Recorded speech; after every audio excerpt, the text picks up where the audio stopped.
everybody. Welcome. David and I are here for the first Friday in April. I forgot how cool our introduction was. I know we kind of stole it from your Notables WikiTree Day from a presentation. couple months back. So how's everybody doing? Everybody excited for Bingo Friday? We bring a different theme to you. I know that we have a couple new people, David, that are in our chat. So I'm just going to go over just very briefly the basics of bingo. So first Friday of every month we have bingo. There will be 2 bingo cards given for this particular hour, and I've already posted it. If you want to scroll back, you can find it, and I'll give it to you again in a few minutes. But I want to thank you guys for joining us as we go through a different topic. So each bingo, we have a different topic, a different notable, and we try to bring some history into it as well, show off their profiles in WikiTree. Some profiles have very high CC7 and some have 0, and some are not even connected. So our goal here is to show off what a profile can look like, and then hopefully you guys will kind of look at it, add a biography to it, try and get it connected to the tree, try and get higher CC7, for example, on it. And we do focus first bingo card almost always on one person. And then the second bingo card is a little bit bigger topic. And I will let everybody know too that because I get this question a lot. Do you guys need a topic? And David and I have worked all the topics out for the rest of the year. And we've put them on the Friday night bingo page. It's kind of a code though, isn't it, David? Yeah, even a little sneaky with some of your terminology. But I would amend what you said, that even though we do have our topics worked out, we can always use more ideas for other projects that we work on. So if you've got a topic that you'd like to see something done with, definitely let us know, and we can figure out where we can put it. It doesn't necessarily have to be for bingo. No, but it could be pop-ups. You do pop-ups all the time. You do awesome pop-ups. That's why I say I love doing the pop-ups, but I do run out of ideas at times, so keep them coming.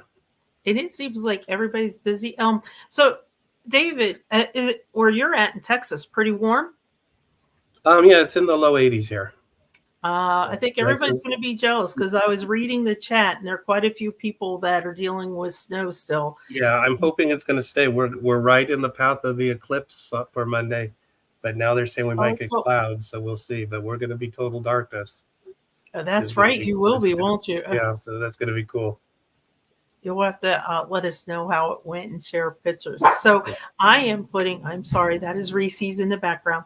I just put the first bingo card up. For those of you that are new, what you want to do is kind of get ready. If you have a second device or a second screen or a different tab, go ahead and bring that bingo card up. We're going to talk about the topic, though, for this bingo and who we're going to focus on for the first card.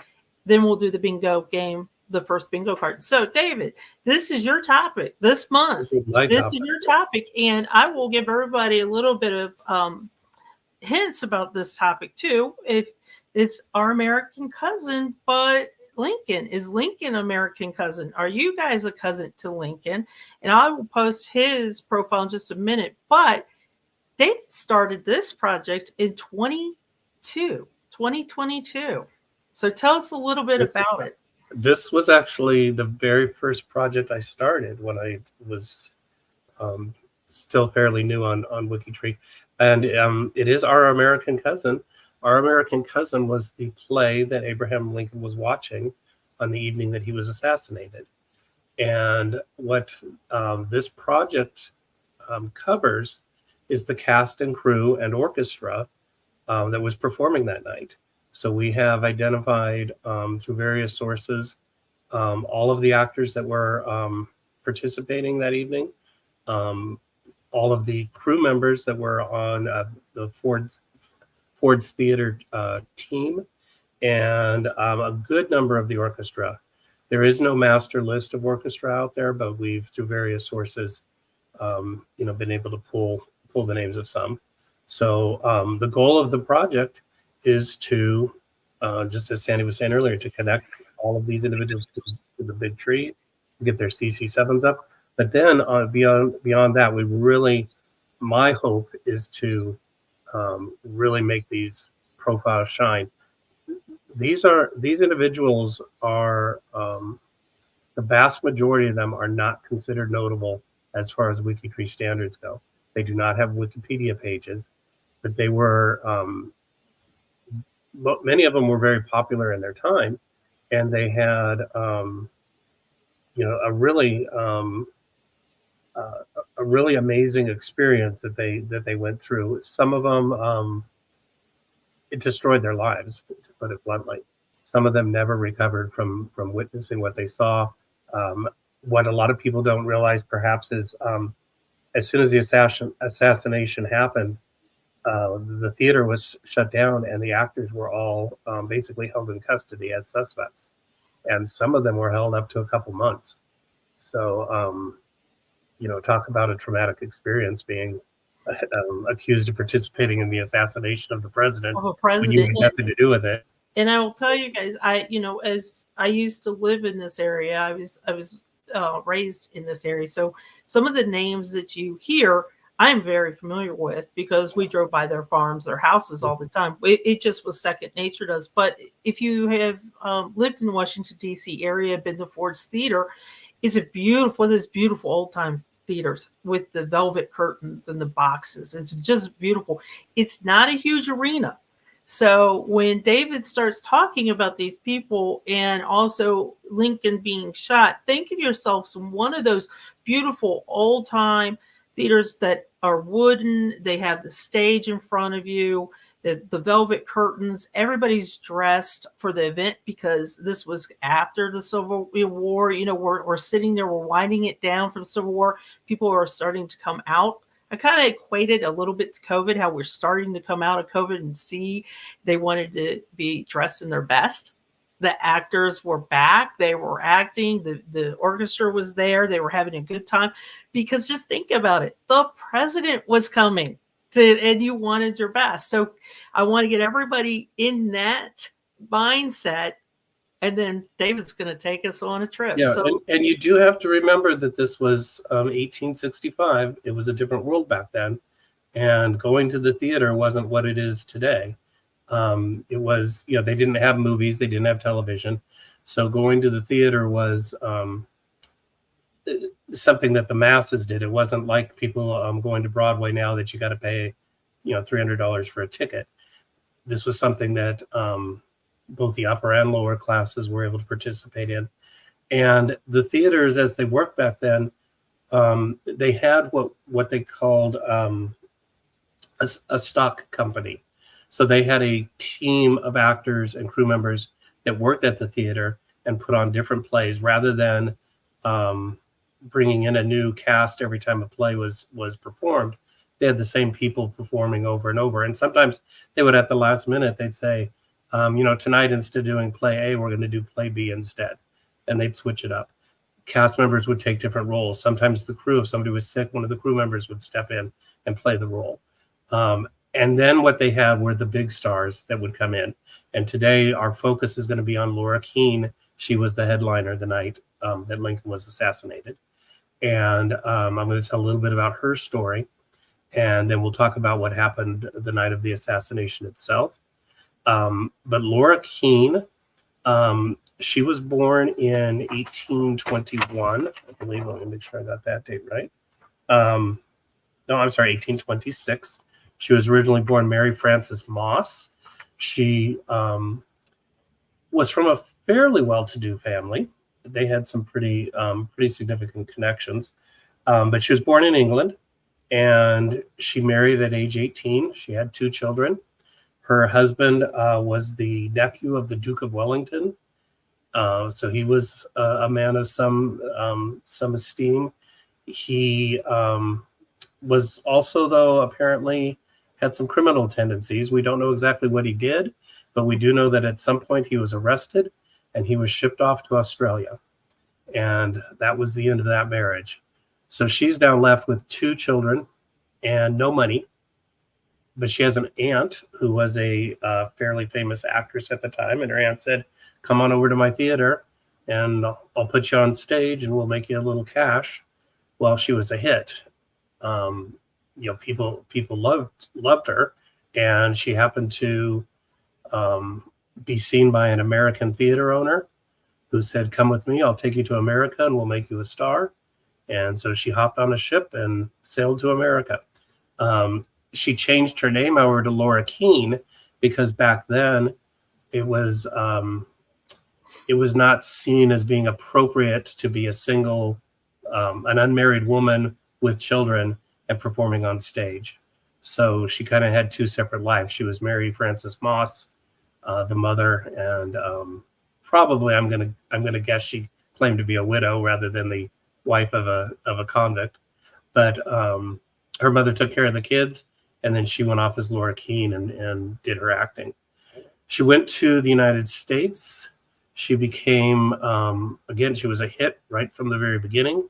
She performed for about a year to rave reviews, and then she decided that there wasn't enough of a future in acting.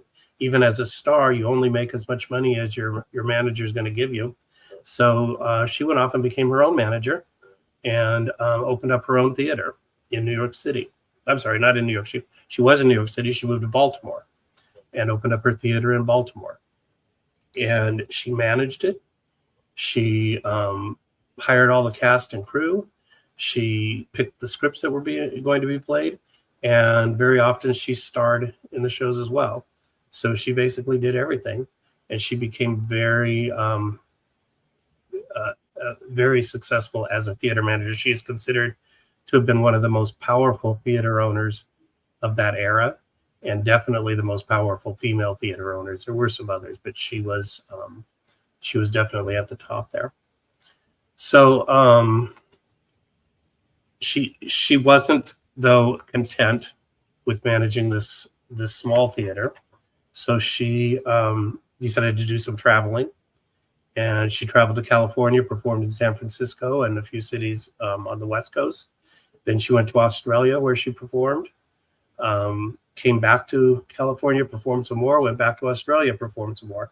Now, I know that one of my main reasons I haven't been to Australia ever is because I hate flying, and to be spend a full day on an airplane is more than I think I can handle. I can't imagine in 1865 traveling back and forth between California and Australia multiple times. I have no idea what that must have been like. We hear about the immigrants that come over and the trials and tribulations they go through, but she was doing it for pleasure. Anyway, so when in California the second time, she met Edwin Booth. That was the brother of John Wilkes Booth, who we all know what he became infamous for. But his brother was an even bigger actor than he was. His father was before them, and then his brother, and there were actually some other family members that were also very big in the theater circuit. So she went to Australia with Edwin Booth a second time. They had a falling out, but that was her connection to the Booth family initially was having toured with John Wilkes Booth's brother. There's a lot of interesting coincidences. Maybe not so much coincidences, but you see how it's a very small world, the theater circuit at that time, that many of the people that we run into in the story knew Booth, not just as a fellow actor, but even as a personal friend. And some of them actually grew up with the Booth family. There were some people that were on stage that night that actually were childhood friends of John Wilkes Booth. So this is kind of a strange group of connections we have. So anyway, so she went to Australia. She came back from Australia, went back to Baltimore. After the falling out with Booth, she went to Baltimore. She opened up her own theater. She had a theater built. At the time, the average theatrical show ran for about 12 shows. So where we have shows today that run for years sometimes, on average, when you produced a show back then, you could expect about 12 performances. The first show she put on, I believe, had, let me get my numbers correct here. I believe it was 50 performances. I don't have the notes here. But the first show she did was called The Elves. I have no idea what it was about, other than I'm guessing elves. And she ran that show for 50 shows. She then ran, her next show ran for 6 weeks. And that show actually had a scene where the hero was stranded on an island surrounded by an ocean. And at one point, he dives off the island into the ocean. So how they created an ocean on stage, I'm not sure. But that must have been a fascinating thing to see. Again, remembering that it's 1865, not 2024. And then her third show ran for 253 performances. So that just shows you how successful she was as a producer and theater manager, to go from an average of 12 shows up to 253 of the same show. Then she got this idea. She was aware of a show that was performing in, or had been produced in England, called Our American Cousin. And it was written by Tom Taylor, who was a prolific theatrical writer. And his show flopped. It was a dramatic performance about a man that comes from America in order to collect inheritance from his wealthy British uncle. And he comes to America, and basically the gist is that he's some sort of a buffoon, as the British thought of Americans back then. And he ultimately comes out as kind of the hero of the show. But the idea is this American buffoon can't speak proper English, all of that, trying to collect his inheritance. She sees the show, or hears of the show, reads the show, and she thinks it's actually funny. So she actually buys the rights to the show and turns it into a comedy. And when she performs the show, it's a huge hit, becomes the biggest hit of the era. That's performing at her theater in Baltimore. She then takes it on the road and ends up in Washington, D.C. In Washington, D.C., they're going to do a handful of performances. The president is not originally intending to come. She's not the star of the show. She's the biggest name in the show, but she's not the star.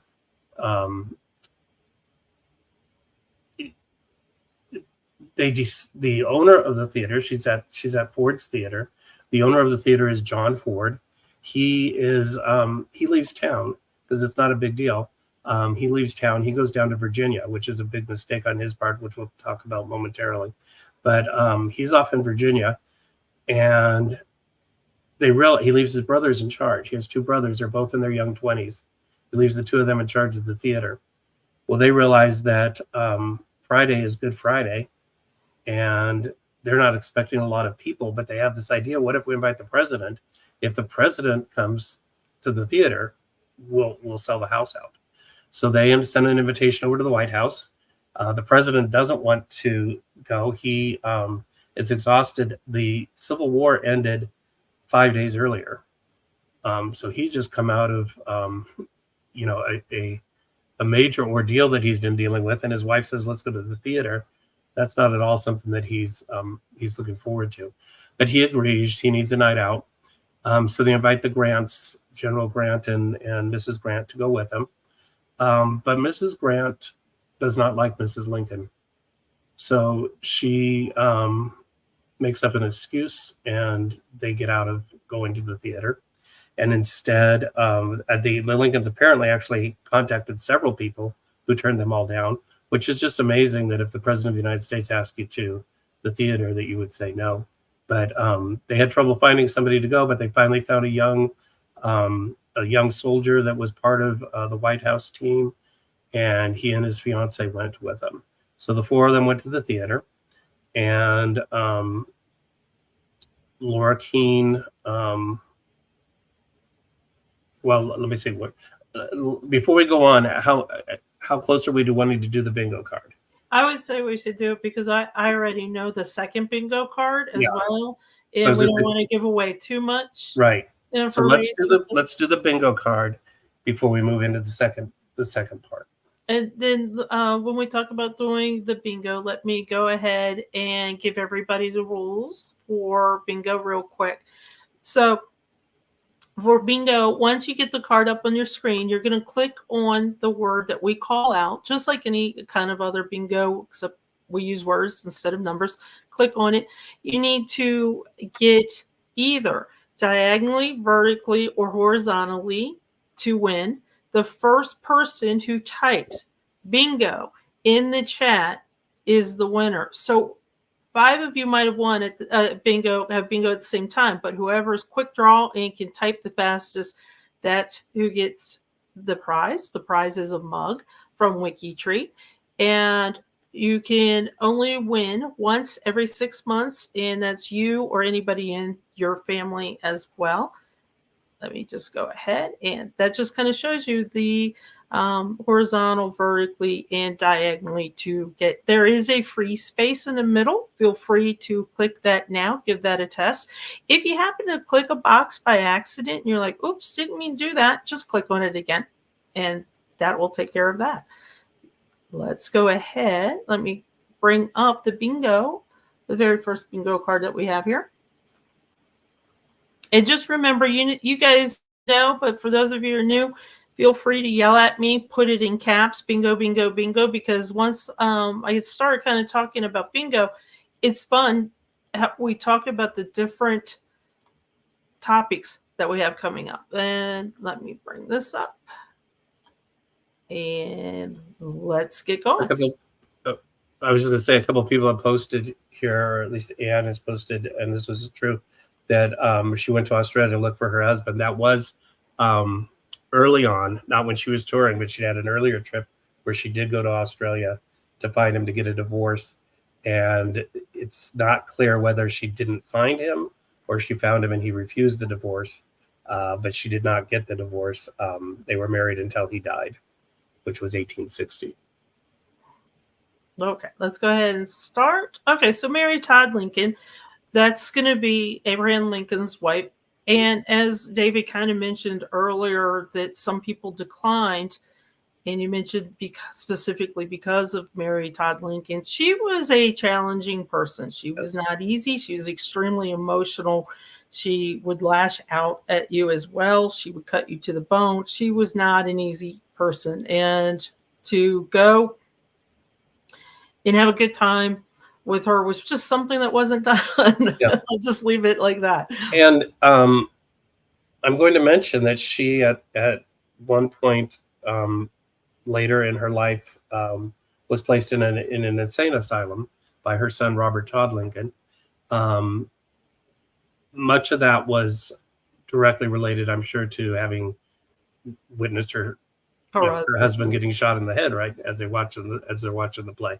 But that's an important piece that'll come up. You'll see a pattern here. And we talked about General and Mrs. Grant declined the invitation. They said they were going out of town. So they did not.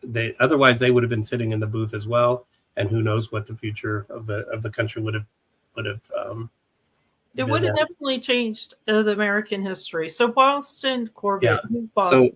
So just 1 second. I want to make sure I got this one correctly. Yeah. So Boston Corbett, he was the soldier that actually shot John Wilkes Booth. So John Wilkes Booth got chased into a barn basically, and he was surrounded. And Boston Corbett is the individual who actually assassinated him. Now, the thing that's interesting with Boston Corbett, and again, with Mary Todd Lincoln, I said, pay attention to the pattern. He, after this incident, he got a job working as basically a security guard at the Kentucky State Legislature. And at some point, he went a little bit crazy, and he wound up holding the entire legislature hostage, and ended up in an insane asylum. Wow. Um, Look at yeah, Anne. Anne's got 2 to go. So Henry Henry, Rathbone. He was the young man that attended the show with the Lincolns. He struggled with Booth. Was slashed in the arm before Booth jumped out of the box and onto the stage and ran out the back door. Henry Rathbone and his wife, or his fiance, eventually married. But Henry Rathbone went crazy and tried to kill his wife and ended up in an insane asylum. I see a pattern. Are we seeing the pattern here? Kristen's 2 to go as well. So Samuel Arnold. Samuel Arnold. Now he was one of the conspirators, and I have not researched the conspirators specifically, so I don't have a lot of information on Samuel Arnold other than he was one of the individuals that was ultimately convicted of conspiring to kill the president. Well, we've got a couple people that are really, really close. I'm going to pause real quick too and let everybody know, because I'll forget if I don't say this. For those of you that are new or watching this and might not know, when we are done with this, the page is that we create, page I should say, per bingo that we create, David turns into a pop-up. So everybody that he's talking about, we would love to have your help, as we said, writing the biographies, fleshing those out, or giving some more sources, connecting, adding family. There's a connect-a-thon coming up. Good opportunity to take some of these. Yeah, and as I mentioned before, some of these people are they're not notable, so you're not going to find their biographies well written anywhere else on the internet. My goal is to get their biographies all put into one place, kind of be the premier location on WikiTree to to learn about these people. Tom Taylor, we mentioned as the author of Our American Cousin. He was a British playwright. And looks like we have a little bit of a horse race going on. John and Ann have 1 to go. But just because it could be a tricky one that they're waiting on, so there's still hope for everybody to win at bingo. So John Ford, as we know, John Ford ran the theater.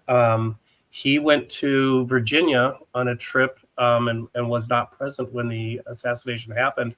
I mentioned that going to Virginia was probably a mistake because the war had just ended. Virginia was the capital of the Confederacy. It was in Richmond. And to own the theater where the assassination happened and just happened to be visiting the capital of the Confederacy when it happened, didn't look too good for him. And he was arrested and held for quite a while as a potential conspirator.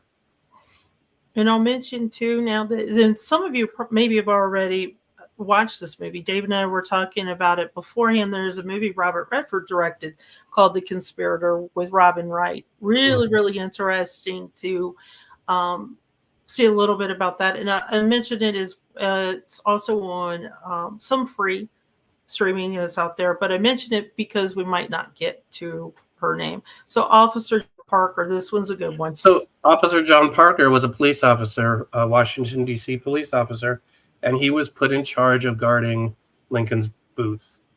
But once the play started, he decided that he wasn't needed till the end, so he went across the street and got a beer, and Booth was able to enter the B booth unobstructed because the police officer in charge was at the bar across the street having a drink.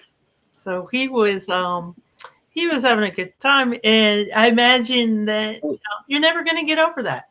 Well, you know what though? He had been charged with dereliction of duty numerous times previously. Imagine that. And not only did he not get fired, but he was later put on the White House detail and put in charge of protecting Mary Todd Lincoln. And she threw a fit when he showed up that the man that let her husband die is now being put in charge of protecting her.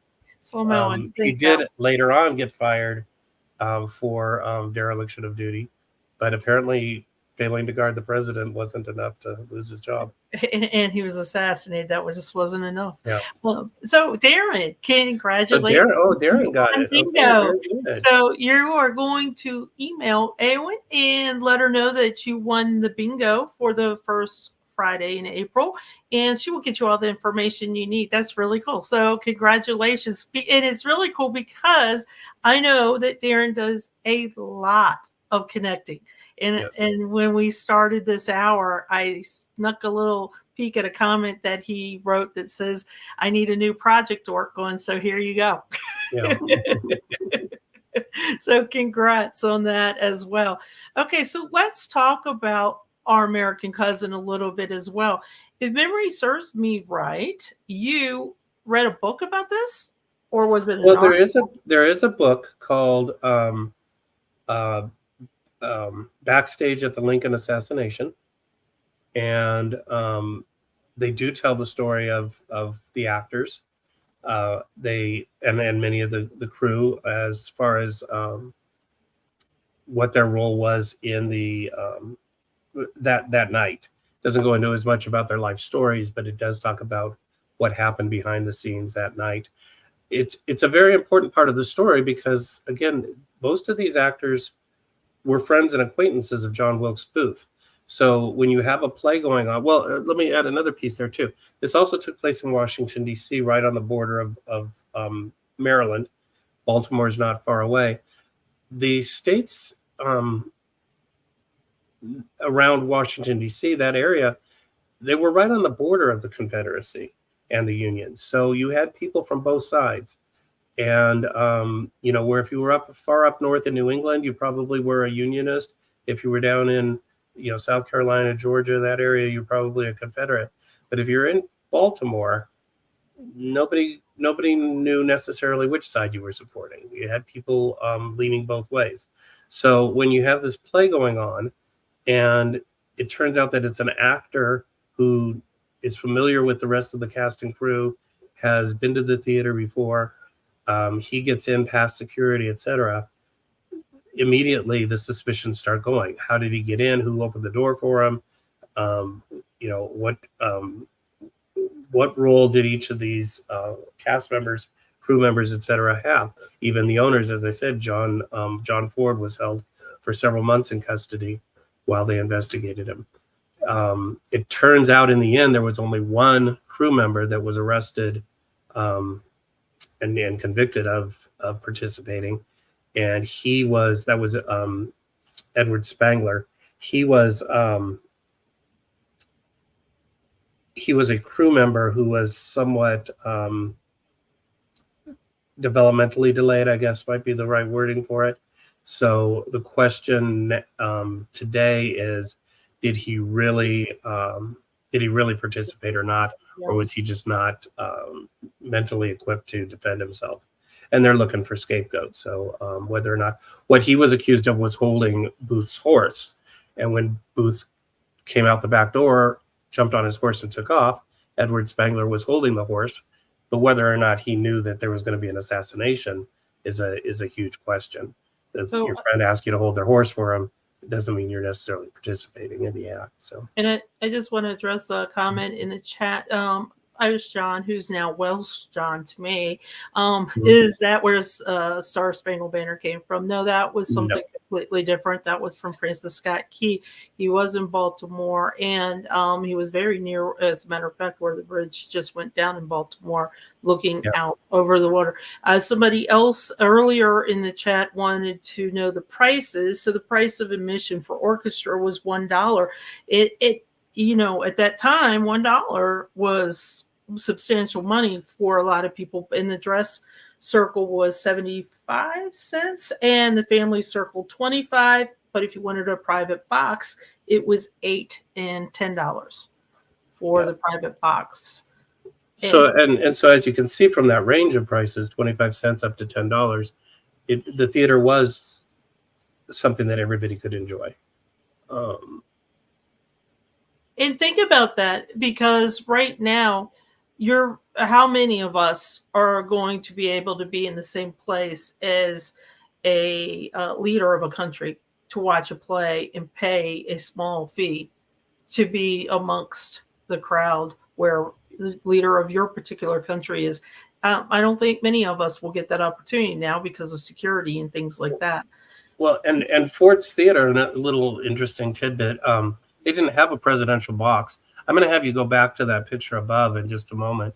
But they didn't have a presidential box, and one of John Ford's brothers ran home and got a rocking chair from his wife and put it in the booth, and that's the chair that Lincoln sat in. There was later a court battle because the government seized the chair, and the family sued and said, "It's our chair. We want our chair back."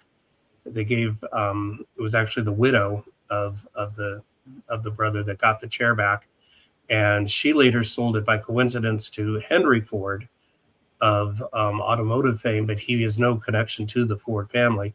But the chair that Lincoln was assassinated in is now in the Henry Ford Museum, just because he happened to have the money to purchase it. What you're looking at here, this Our American Cousin polka, this is my own personal connection to the assassination here. This is a piece of sheet music.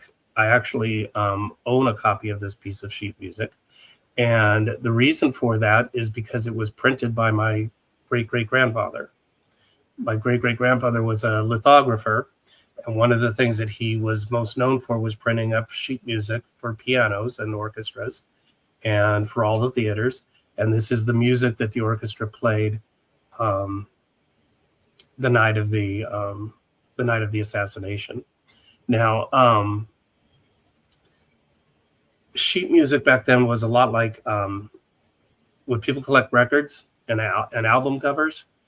Sheet music was collectible. When the latest play came out, when the latest song came out, people ran out and bought the sheet music, and they would have a box at home, or sometimes we put them in the bench of the chair, but all of the latest hits.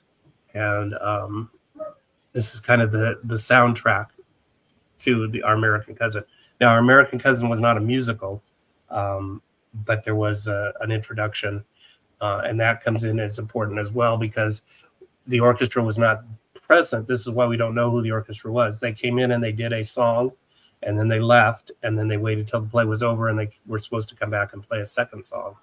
But for most of the time, they were not present at the theater, so that's why it's hard to get a list of names as to who was actually there and not from the orchestral standpoint.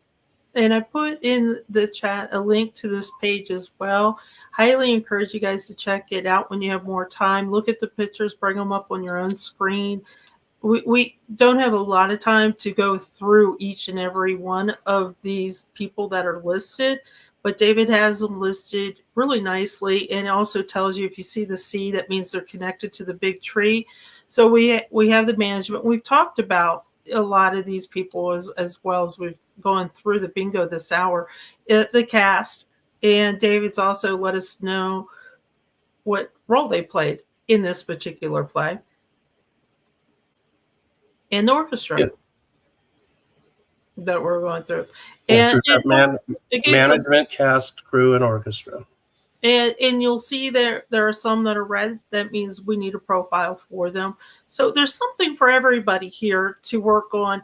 And after this bingo is done, David will post a G2G kind of mentioning this. If you're in the Connectors project, we also post it there to give the connectors an opportunity to work on. The Connectors project's a really fun project. People are always looking for something different.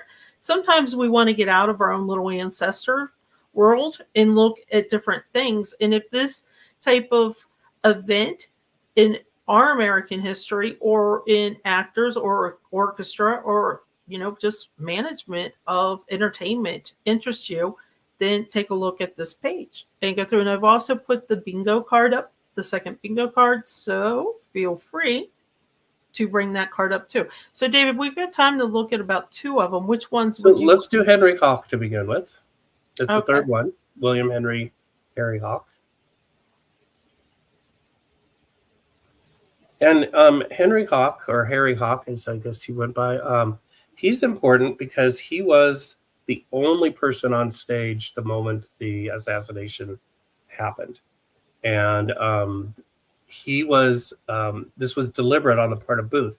He was a comedic actor. He was fairly well known in the theatrical circles. But he read a line, and I'm going to read you the line.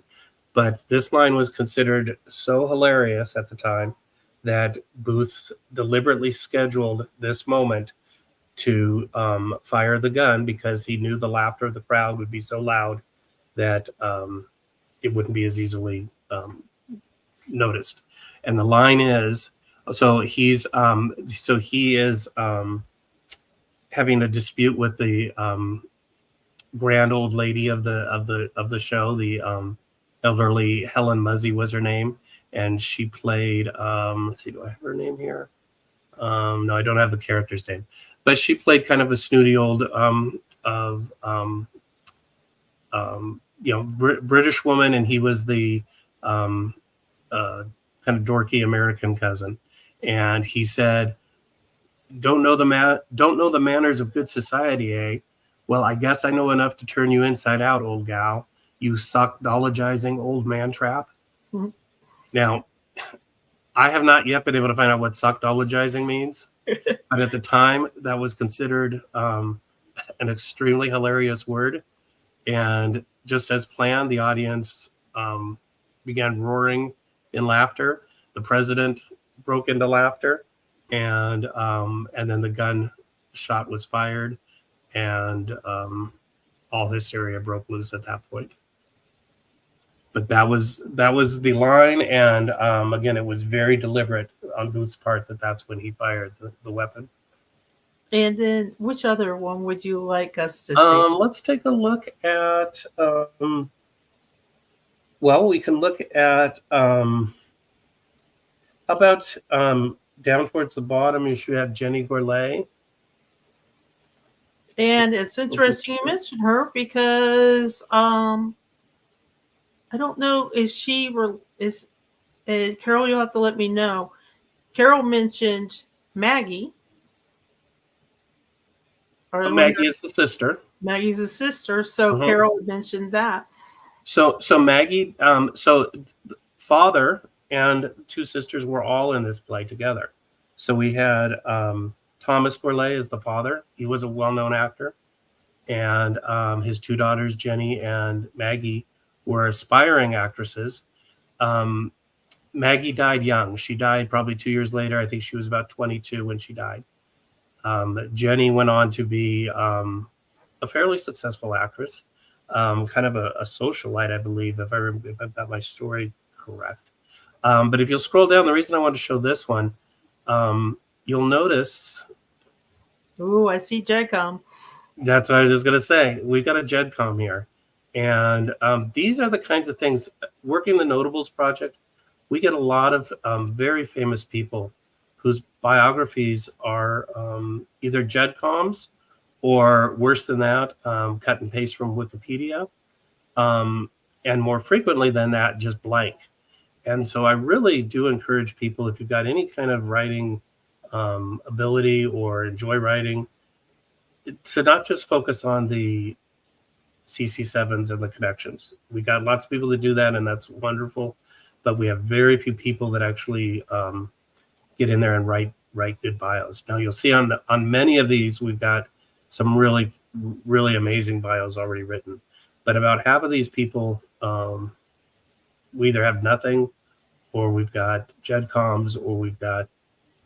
And we call this JedCom junk. So if you're new to genealogy or new to WikiTree, we call this JedCom junk. And there are programs that will help you do this. AGC is an extension that came out that will help you with this. I tend to use Ian's auto bio from the WBE, the WikiTree browser extension. There's an auto bio. I tend to use that just to kind of clean it up, and it will clean it up as well. So you've got a couple different ways, because once you get rid of this, what we call JedCom junk, then what's left is usually things that you can work with and kind of clean up a little bit. But as you go through, some of this is confusing. It doesn't make a lot of sense. What is this? Like all these numbers and the source, it's kind of messy. Yeah, and if you look at this right here, what you're showing, look at all these sources, and I'm not sure what they're sourcing since there's nothing written into the bio.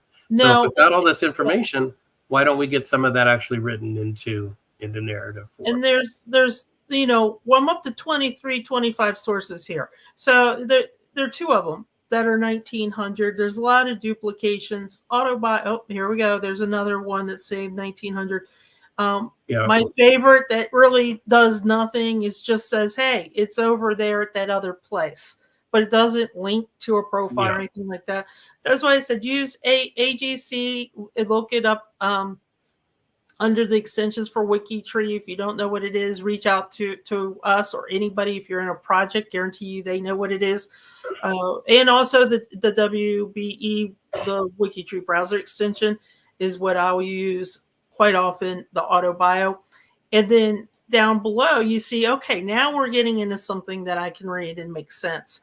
But before that, I had a lot of check-on junk. So you'll see the little dots, and up to 27 that was counted inline sources, that some of them are just duplicates. And if you're like me, I get great joy of going into a profile like this and cleaning it up and making it look pretty. If you're not into biographies and you don't feel comfortable doing biographies, but you're really organized and like to clean up things, maybe you've got a little OCD, maybe you like to be a little Marie Kondo type thing with the bios, then feel free, go in and clean it up and let somebody else work the bio. But any work you do with these, we appreciate it, because we want to learn about these people. When you go to the profile, it's got beautiful pictures, David, so let's have a beautiful bio along with it. And again, the thing I've enjoyed about this particular group of notable, well, I say notables, is that they're not technically notables. They don't meet the required, other than there's about a half dozen perhaps that do meet the requirements for WikiTree's notability. The rest of them are not. You're not going to find their biographies written on Wikipedia, and you're not going to find much. Even if you Google their name, you're not going to find a whole lot. So to write these bios, we have to do just like we do with our own family members. We've got to go to vital records and census records and military records, and to their occupations, where they lived. And I always tell people, if you don't have a lot for a biography, then you can always go back and say, where did they live? Well, they lived in Edinburgh. So you can give some details about Edinburgh around the time frame that they were born. Anything to just give the reader something interesting, and it's also accurate. Okay, we're running a little bit late. We've got the second bingo card, though, up. I hope everybody has it up as well. And let me see if I can find it over here. So our second card is going to focus on the cast of the play. So all of these individuals will be cast members, and I'll try to give you a little bit of trivia about each one as we go through them. Okay, guys, if you're ready, I'm not going to show the rules again. Just remember horizontally, vertically, diagonally. And the first one that yells bingo, I noticed a couple people had bingo last time. So the first person that yells bingo is the winner. And feel free, don't feel bad about yelling it at me. And I love Steven's comment. 4 to go. So what does that mean? That means click that free space. So William Henry. We just talked about William Henry Hawk. He was the lead that was on stage at the moment that Lincoln was assassinated. So that's his claim to fame. Thomas Raybould, he was the house manager. So Ford left his two brothers in charge as in place as owner, but the house manager was Thomas Raybould. So he was theoretically in charge of the auditorium at the time. L. Johnson. And L. Johnson, I've included him because we do not know who L. Johnson was. And I have a belief, and when I say we, I mean nobody knows. If you read the historical records and stuff, there is no consensus as to who this individual was.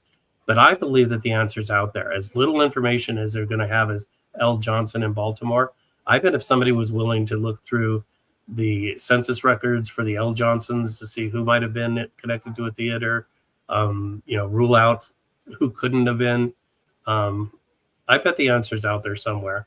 Whether or not we'll ever find it, I don't know. But I'm optimistic. And thank you to you guys for helping each other out in the chat. I appreciate that. So George A. Parkhurst. So George Parkhurst. Parkhurst was a young actor. He was 24 years old, and he is the only one that really had a career that took off afterwards. Most of them, once they were associated with the assassination, their careers were over. But he had a long theatrical career afterwards. Bing Bamboo, we've got a bingo. Wow, that was fast. Yeah, we got a bingo. So congratulations, Carol. That's kind of cool too that you have bingo, because you were talking so much about maybe being related to some of these that are in here. So I'm going to give you the same information. You're going to reach out to Awen and let her know that you won bingo on the first Friday of April. She'll get in touch with you with all the information. Just so everybody knows, this year, all year long for bingo, the prize is a mug. There's many choices too. We added so many bits. Oh, not bingo. Oh no, not bingo. I'm going to wait and see if Carol tells me not bingo one more time.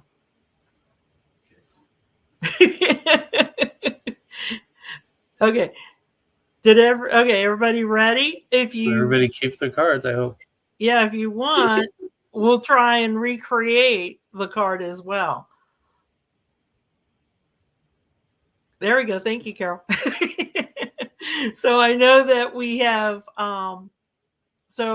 we had Parkhurst, L. Johnson, Thomas Raybould, Harry Hawk.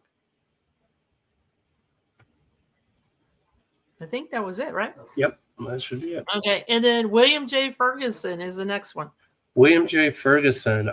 William J. Ferguson was also very successful. He was, according to all the records. Now, this is what I love about doing genealogy with historical figures. According to all the records, he was 19 years old. I believe he was 15. When I say the records, according to all the written, published documentation, everybody says he was a 19-year-old kid. But going through the census records and other documents that I've been able to find, I think he was closer to 15. I've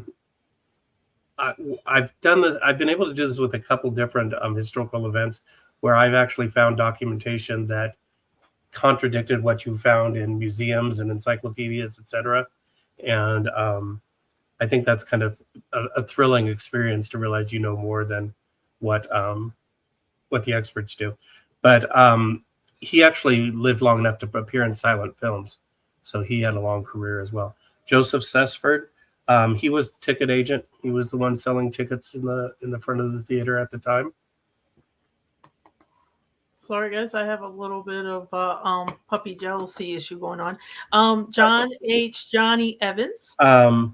He was he and his wife were both in the show. He was only let's see, how old was he? He was 30, but he died in December of that year. He did not live long after the event. He'd gone to I want to say he went to Pennsylvania and worked in the mines, and again only lived a few years or a few months after the assassination. Now Portland Hess, he was a friend of Booth's, and he was sick that night. He was supposed to be in the play, but he was sick. But they were going to have a special song that they were going to sing for the president afterwards, a quartet. And he was part of that quartet, so he decided he could do the quartet, but he wasn't going to do the play. And actually, Ferguson, I believe, was the one that filled in for him. Ferguson wasn't supposed to be in the play. Well, that led to suspicions. If you're sick, why did you happen to show up the night that Booth was assassinating the president? So he got all kinds of suspicion centering around him. And we have a bingo. So, as you all know, I like to call John my little brother and Irish John, but for this month, he is Welsh John because he has a lot of Welsh ancestors. So congratulations, John. And John, you're going to do the same thing. Excuse me, just a second. I've got two little jealous puppies. Okay, you're going to email Awen and let her know that you won the second bingo on the April bingo. So congratulations. And again, it's a mug, a lot of good choices out there. If you're on a Thon team, there's a lot of good Thon team mugs. I can tell you that I'm a little bit jealous of David's because David has a spirit animal on your Thon team, which is kind of cool too. Yeah, I don't know that mug here, but hey Carol, that's all right. It made bingo kind of fun. So I want to also get a global mug. I know, I love that one. I want to also mention that for those of you that are watching after the fact, thanks for coming and watching this, even though you know that the game has already been played. And next month, I want to let you know I'm not going to promise anything because David and I are working really hard on this. So next month is a big surprise that we're working on with special guests. And if we can get these special guests in our bingo for next month, it will be the bingo of all bingos, I think, David, don't you? I mean, we would have pulled if you off, can get them, yeah. Yeah, we would have pulled off something. They haven't said no, let's put it that way. So you definitely do not want to miss it. And then real quick, I do want to mention, so Anne, thank you for being here. This is Anne's first time here. And Anne goes, what's a blank team? So a Thon team. And what I'm talking about is the Connect-a-thon. If you go to GTG, there's at the top, it says, do you know the Connect-a-thon and what team do you want to be on? And it's going to be the second weekend in April. So it's going to start next Friday, and signups, you must sign up before midnight Wednesday, and you pick a team. So she's on Team New.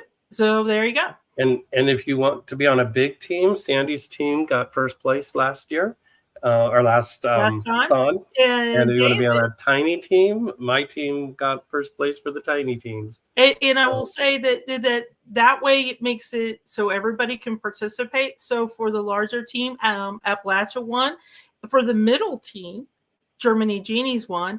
And then for the smaller team, the Globetrotters, David's team won. So there is opportunity to play. Also, don't forget the Hangouts. David and I will, of course, be on the Midnight Madness. That's the only Hangouts that I'm doing is the midnight ones. I don't know, David, if you're doing more. I think I have one other, but mostly the midnight shows. And I will let you know, do not miss the Midnight Madness ones because we have a blast. We have questions that we need answers to, and we need help from you guys. So it's a lot of fun. I love that you guys are telling us too what teams you're going to be on, because that's important that you call out your team so everybody knows what you're doing. And again, let me make one quick point about this list of cast members too, because it's come up. Several of these cast members were from England, Ireland, and Scotland.